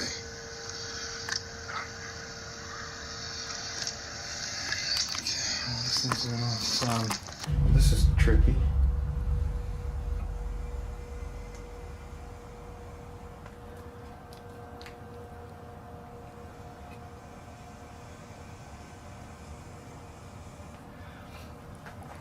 Whose? Whose? Boy. Whose boy?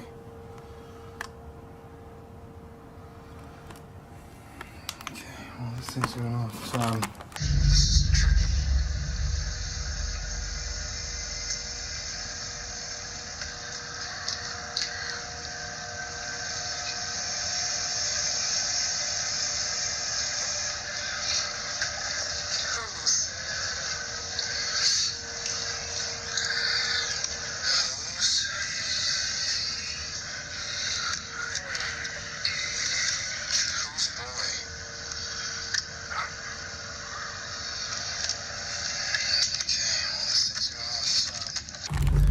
I'm in the complete darkness down here by myself. Daddy Seltzer, Daddy Salter, if you're here with me,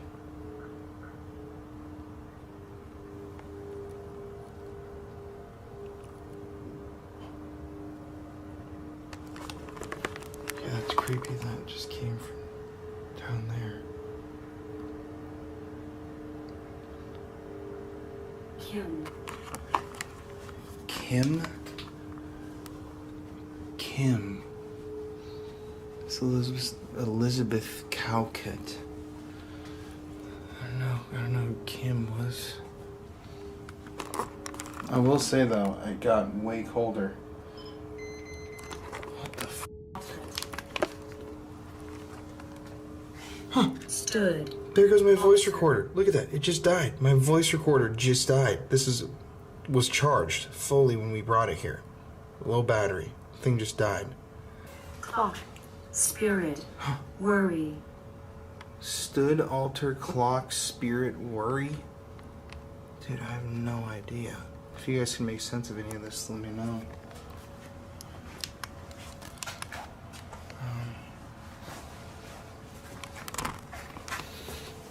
I gotta sit down here. I'm gonna use this spirit box. Xbox. Caress. Scanning. FM.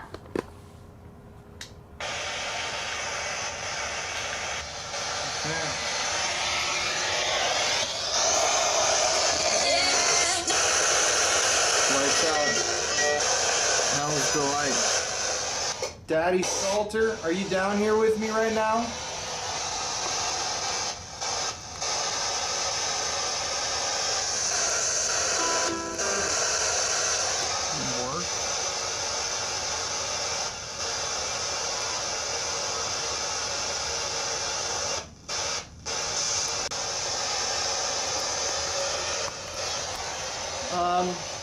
I got a question for you. Did you enjoy killing?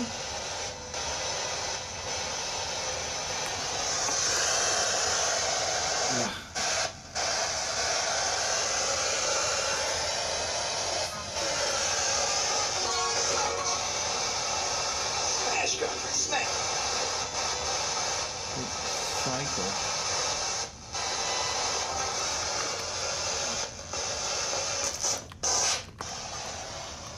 If you're here, did you enjoy murder and killing?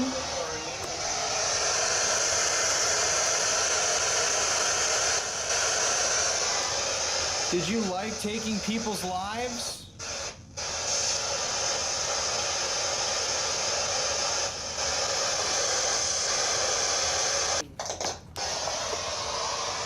Wicked.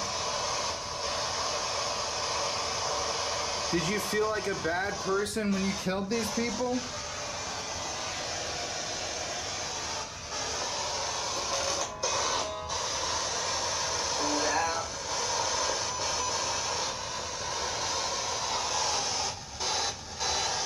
How did killing make you feel? How did killing make you feel, Daddy?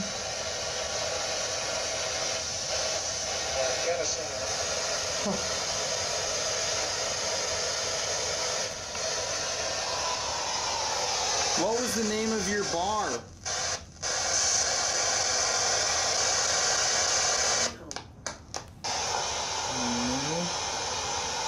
What was the name of your bar? Your tavern, Daddy. It was 2 words. Can you tell me one of the words that you named your tavern? Just one of them?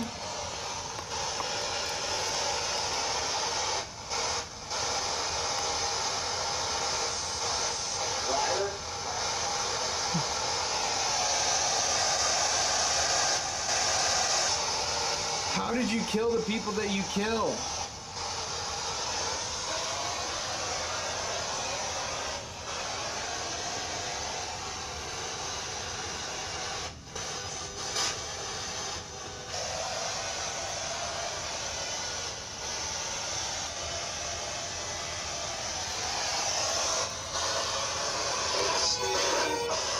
I swear I just heard axe. Cube?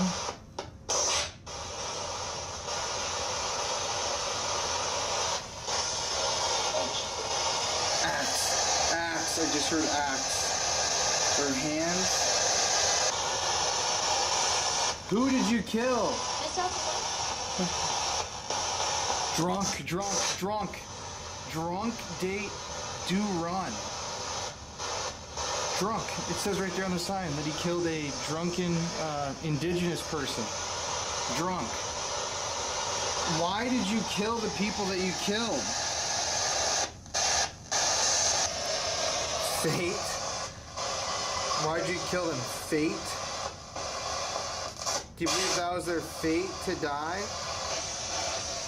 They chose it. They chose it. They're chosen. I honestly feel like this daddy guy is standing like behind me. This is, just to remind you guys, pitch black. I just heard movement right here. Hello?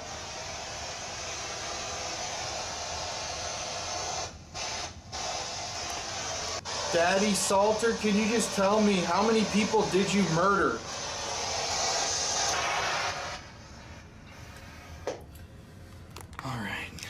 Last chance. Do you feel bad for what you did to those people, Daddy Salter? I feel like he was here, but no, I feel like he's gone. Well, guys, this has been interesting. This episode isn't over yet, but it's very late at night. We've had a long day. We drove from South Dakota to Wisconsin this morning. We got up at 7:15 in the morning and drove 6.5 hours here. Did the interviews, shot everything, investigated. So we're going to call it a night, but me and Daddy Salter and this atrocious act that he committed, truly just a brutal, according to him, series of crimes and unwarranted murders, needs to be addressed. So, Daddy Salter, you can follow me, man. Let's have a talk. But for tonight, it's Colin here, and we're going to end it here. The fuck, the moment I stopped, the moment I paused, look at that. Daddy, is that you? No way, dude. Look, I have goosebumps all up and down my body. Oh. Holy shit, man. Can you see those?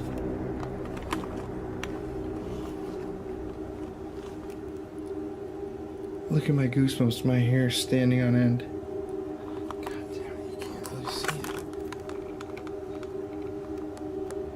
it. Straight up goosebumps all of a sudden. Was that you? You saying this isn't over?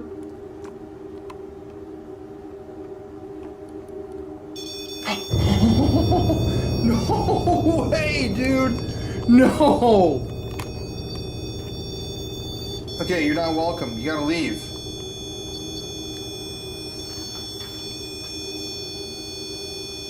That is fucking insane, guys. Can you believe that?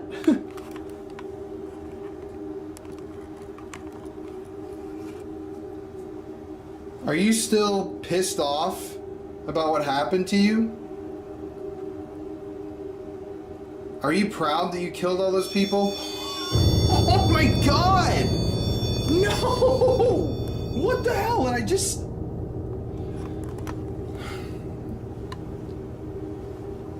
Jeez, what do I ask? Would you kill again if you were given the chance? Oh my god! No fucking way! Oh my god, this dude is really evil, man.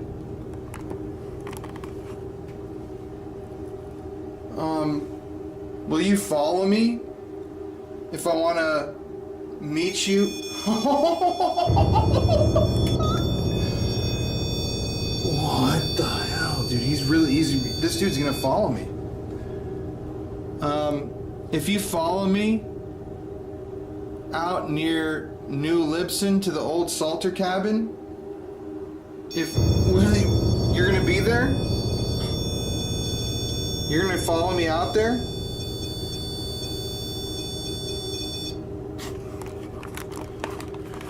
Well, I did not expect that ending. I literally just was gonna pack this stuff up and you guys just watched that entire shot. This REM pod didn't beep once. So, yeah. So, Daddy Salter, what you're saying is if I come out to your cabin, you'll meet me out there?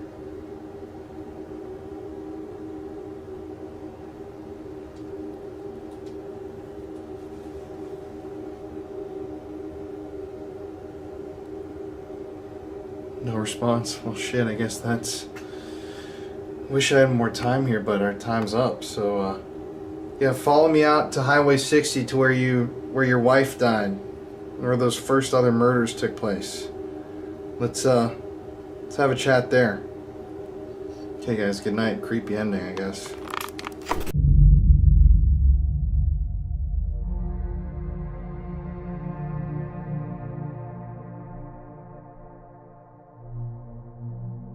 All right, everybody, so we did the Daddy Salter investigation. We were there at the Boorman house the other night, and now we've come to the place where Daddy Salter himself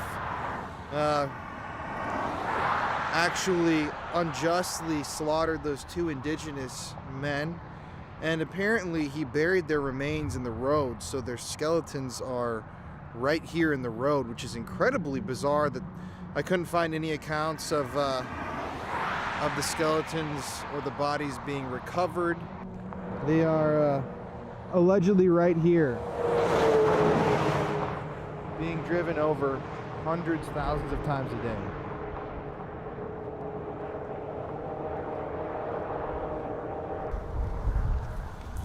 So it says Mrs. Salter killed here by the Indians June 13th, 1863.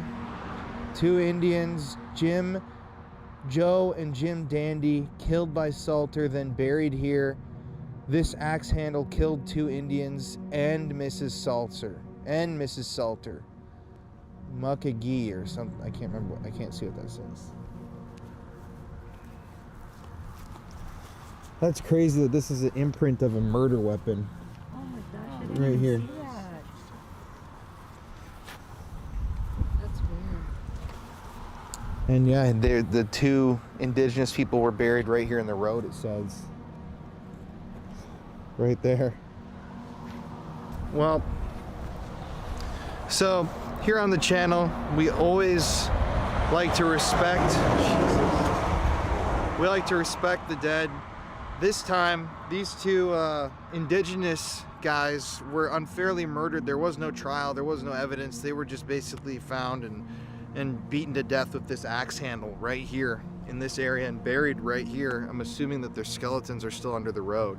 And yeah, some of the history that I was reading seemed to skew towards this Daddy Salter guy being a really good guy. It says in the paper how nice he was to his family, blah, blah, but he murdered 2 people without, you know, trial or any evidence really in a brutal way, and they cut their head off and stuck it right here in the road. So we actually came today. We just stopped and got some tobacco, some just regular pipe tobacco. We got the REM pod. We're gonna build a little mini fire over here and light some tobacco for the indigenous people that this guy sent to the grave. So yeah.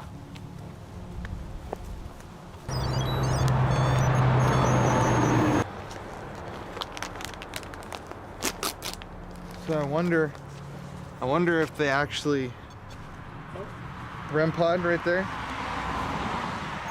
There it goes. It's interesting.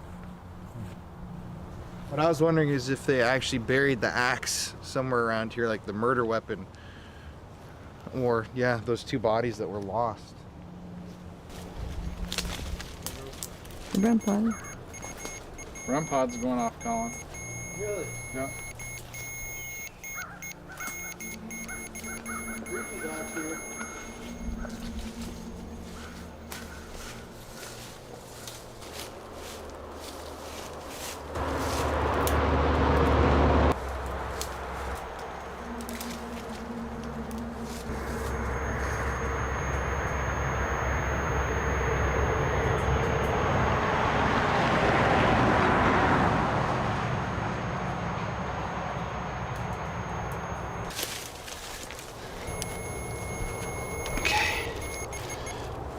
To you guys who were unfairly killed, this offering is for you guys.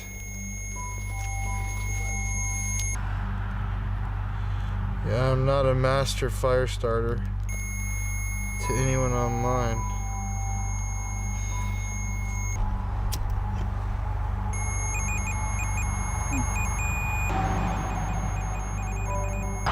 There's the REM pod. Weird.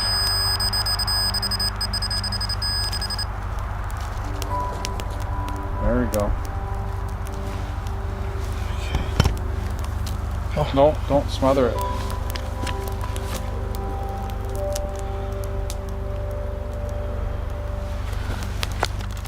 Okay. Oh, too much.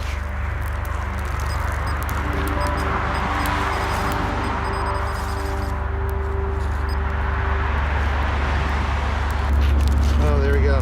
This is for the indigenous men who were unfairly killed here.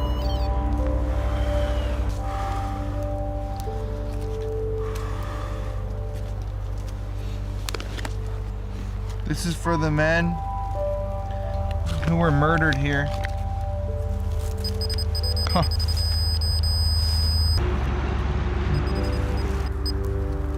May you all rest in peace to the victims who were murdered here. I'm leaving this tobacco as an offering to you all.